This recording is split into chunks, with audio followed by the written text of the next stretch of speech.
जंगलामध्ये फिरत असताना जिथे पाणथळ जागा आहेत किंवा ओलावा आहे ना, तिथे जाताना काळजी घ्या, कारण तिथे काय लपलेलं असेल सांगता येत नाही. आता इथं काय लपलेलं तुम्हाला दाखवतो मी. इथे पाणथळ पाणी आहे इथं, आणि इथे बघा एक चोर लपला आहे.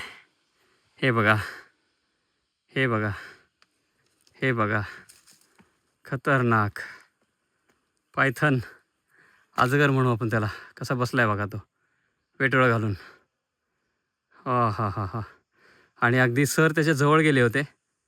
तो निशाचर असल्यामुळे आणि अगदी शांत झोपल्यामुळे तो काही बाईट वगैरे करण्याची शक्यता कमी आहे.